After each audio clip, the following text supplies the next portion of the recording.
3:30 4টার সময় একটা ইনফরমেশন পাইছে একটা সিটি সেন্টারে একটা বেজার লাগছে। এই ইনফরমেশন পাই আমরা গেছে, সাথে সাথে আমরা খবর লইছে ওইটা দুই বন্ধুর মধ্যে ঝগড়া হয়েছে আর মারামারি হয়েছে। এরপরে এর মধ্যে একজন ইনজিউর্ড পাইছে, ইনজিউর্ড হয়েছে আবির দাস একজন ইনজিউর্ড হয়েছে। ওইটার সাথে সাথে আমরা হসপিটাল আইসি, আইজিএম হসপিটাল রেফার করছে। আইজিএম হসপিটাল আইসি আমরা দেখছে কিছু ব্লিডিং ইনজুরি আছে তার বডিতে, আর কোন পার্টটা কোনখানে ইনজুরি পাইছে ওখানে আমরা ডক্টরের লোকে কনসাল্ট করিয়া কথা কইয়া আমরা পরে করে দেবো। এখন আন্ডার ইনভেস্টিগেশন কী কারণে এসে ঘটনাটা আমরা এখন মানে বলতে পারি।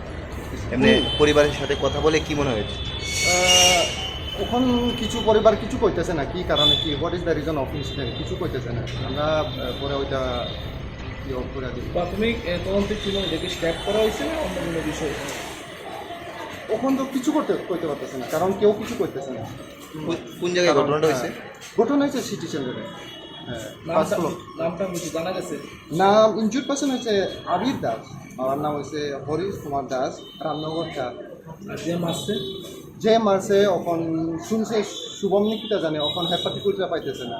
এখন এখন অবস্থা কীরকম? অবস্থা এখন সার্জারি রুমে পাঠাইছে। এখন অবস্থাটা সেন্সলেস না, কথা কই তো আমরা ডাক্তারের সাথে কথা কয় কি কন্ডিশন আমরা ওটা। ওনার নিজেদের সাথে কথা হয়েছে মানে কি কিছু কোনো সমস্যা ছিল বা কারোর সাথে কোনো? না, হয়তো ওইরকম কোনো কিছু আমার কাছে ডিসকাস করে।